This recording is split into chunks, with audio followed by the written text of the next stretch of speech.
This morning, the year 2 students from GSA is going to do some hive management. They're going to inspect the hive to see what are the conditions of the bees, if they're ready for extraction, or if we still have any more source of nectar out there and the bees are storing. So as we proceed, we will learn from them this morning. They are going to be doing everything by themselves. I'm just going to be observing. Are you ready? Let's go.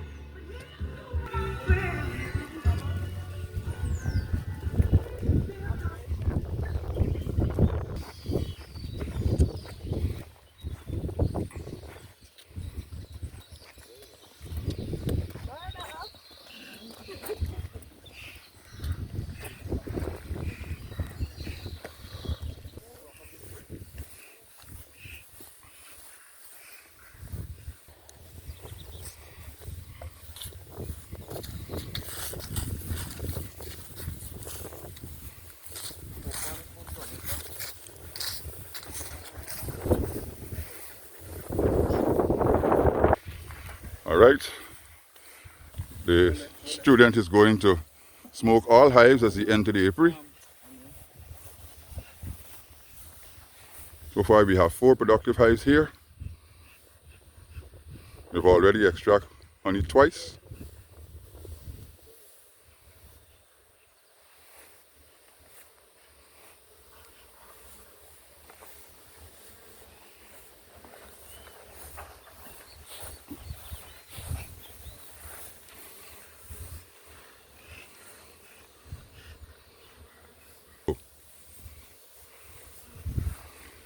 All right, this morning they are going to be working on their own. I'm just observing.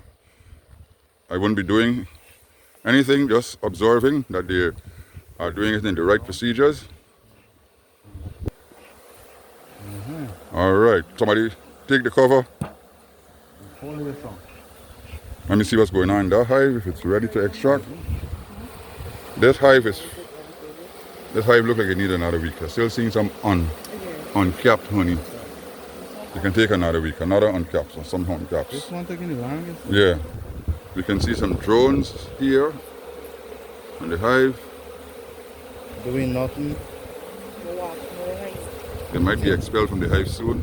Hive maintenance means cleaning some of the bore combs stocked on the cover also.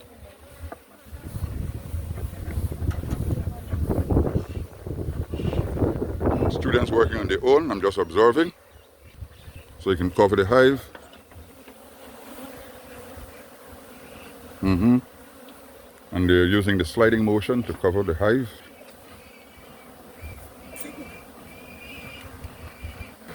Alright, this hive honey chamber does not have any wax foundation, so the bees are crisscrossing. So what we're going to do, we're going to take out these combs and we're going to replace them with foundation so they will not be building crisscross.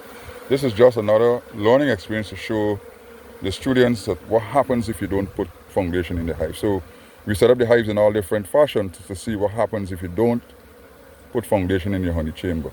So this is what happens. So they've learned the theory and they're seeing the practical aspects of it now. All right, we're removing the combs that didn't have foundation wax. This is just to teach them what happens. So we had to do it in a practical form. We got the bucket now.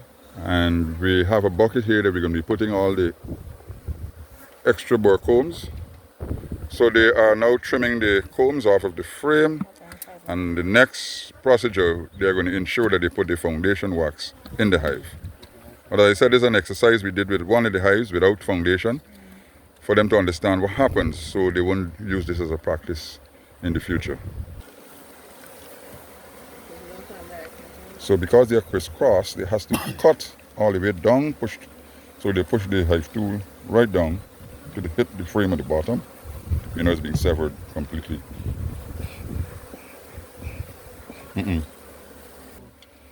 All right, for them to understand the difficulties, the little messy work you have to go through when you don't put foundation wax in your hive. So this is a practical exercise of the honey chamber not having any foundation wax. So as I said this morning, it's part of the hive maintenance, hive management. So this is part of managing the hive. Now if the hive don't have foundation, we have to remove all the bore combs and then we're going to replace them with foundation in the frame, so they wouldn't have to go through this again. Sir. As we can see, Up. the other hives are doing well. As we can see, the last hive, not ready yet. We extract honey from this hive in February. So that's why we recommend not to wear dark colors when you come into the hive. We notice he didn't put a shirt on. Under the suit he has on a black vest, and Africanized bees has a problem with black, dark colors. They're trying to get at him now. This young lady have on a yellow. They're not going to her, but they're attacking him because they're trying to get at the black. Dark colors and Africanized bees don't go together. Good.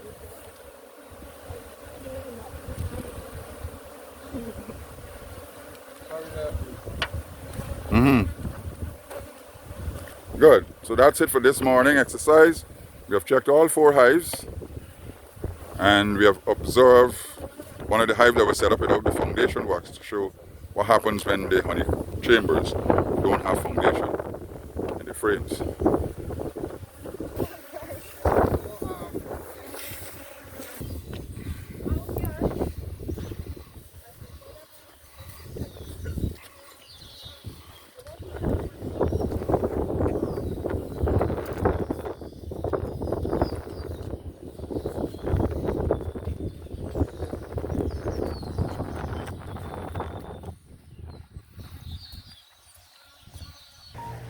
Okay, students, this morning we had an exercise of hive maintenance, hive inspection, and we learned something this morning that we learned in class.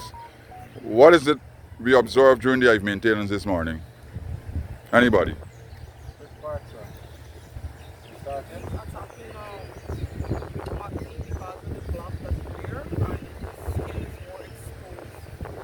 So the smelling body odor. Yeah, that was one. One of the students didn't put a shirt on under his suit, and his black vest was being exposed, and you can see the bees were trying to get at the black vest. And those are things that we teach in class, that you don't go to the hives with dark colors, and we show a comparison where another student have on a yellow and he has on a black, and the bees were not trying to get through her veil but getting at his veil.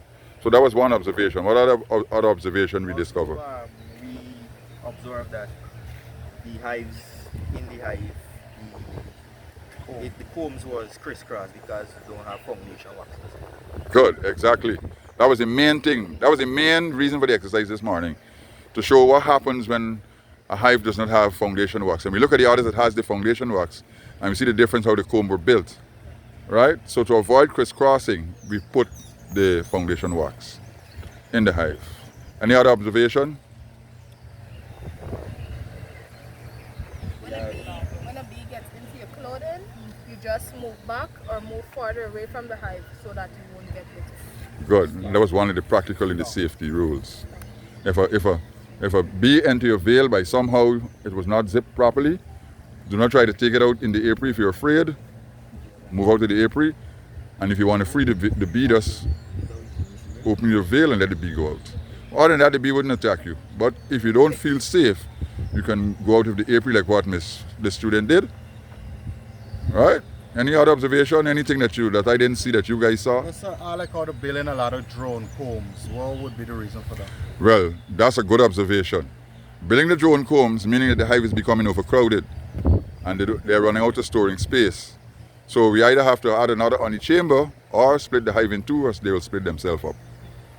Right? The hive is superseding. Yes. Any other?